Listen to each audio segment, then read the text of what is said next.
कल आपको रोका गया था, आज अलग से इंतजाम किए गए हैं, क्या वजह है, भेदभाव क्यों है दो नेताओं के बीच में? हर वर्ष की तरह इस लोहिया पार्क में हम लोग डॉक्टर राम मनोहर लोहिया जी को याद करते हैं और आज के दिन हम सभी समाजवादी लोग इकट्ठे होते हैं यहाँ पर आकर के और माल्यार्पण के बाद उनसे प्रेरणा लेते हुए संकल्प लेकर के जाते हैं कि डॉक्टर राम मनोहर लोहिया, लोकनायक जयप्रकाश नारायण जी और नेताजी और बड़ी संख्या में समाजवादी नेताओं ने जो सपना देखा था कि भारत समाजवादी देश बने, समाजवादी व्यवस्था से देश चले, डॉक्टर राम लोहिया जी के संकल्पों पे, उनके आदर्शों पे, उनकी बताई हुई नीतियों पे, जिन्होंने ये सपना देखा था कि हर तरह का भेदभाव खत्म हो समाज के अंदर, चाहे जाति को लेकर के भेदभाव हो, जाति तोड़ों का आह्वान किया हो, या रीजनल स्तर पे जो भेदभाव होता है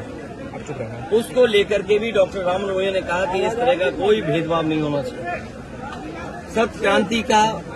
जो आह्वान किया था वो सही मायने में समाज को दिशा देता है। डॉक्टर राम मनोहर लोहिया को आज याद करते हुए हम संकल्प लेते हैं कि जो समाजवादी भारत का उन्होंने सपना देखा तो उस सपने को पूरा करेंगे। ये पार्क नेताजी ने बनवाया था और आज भी लखनऊ में लोगों के लिए या समाजवादी चिंतक विचारकों के लिए ये बहुत महत्वपूर्ण स्थान बनके उभरा है। इस स्थान पर सुबह से लेकर के शाम तक इस पार्क में लोग आते हैं और जब डॉक्टर राम मनोहर लोहिया के प्रतिमा के पास आते होंगे जरूर उनसे प्रेरणा लेकर के जाते होंगे। और आज देश में सच्चाई यही है कि समाजवादी व्यवस्था से ही गरीबी दूर हो सकती है, समाजवादी व्यवस्था से ही पढ़ाई का जो भेदभाव है वो खत्म हो सकता है, समाजवादी व्यवस्था से ही जो डॉक्टर राम लोहिया ने कभी कहा था कि दाम बांधो की नीति लागू हो, तो जिस तरह से महंगाई है, बेरोजगारी है, उसको अगर कोई खत्म कर सकता है तो समाजवादी नीतियां। हालांकि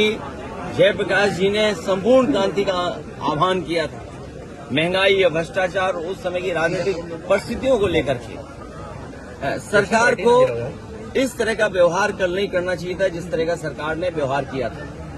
और ये बात कहना कि जीव जंतु हैं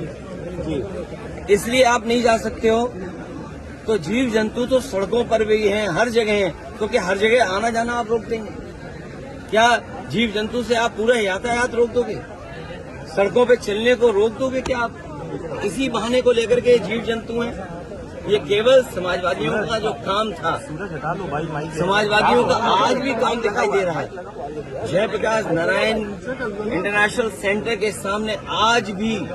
बीजेपी का विकास फीका है और उस ऊंचाई से देखो आप तो आप खुद महसूस करेंगे और उस बिल्डिंग को देखें कि आज के समय में भी वो सबसे मॉडर्न इंफ्रास्ट्रक्चर दिखाई देता है जो पब्लिक यूज के लिए थी। ये जो ओपन स्पेस आपको दिखाई दे रहा है, ये पार्क, ये समाजवादियों की देन है, चाहे आपका लोहिया पार्क हो, चाहे छोटे लोहिया जेनेरेशन पार्क हो। अब तो ये सरकार रख रखाव भी नहीं कर पा रही है, तो सोचिए वो महापुरुषों का सम्मान क्या करेगी। चेन्नई में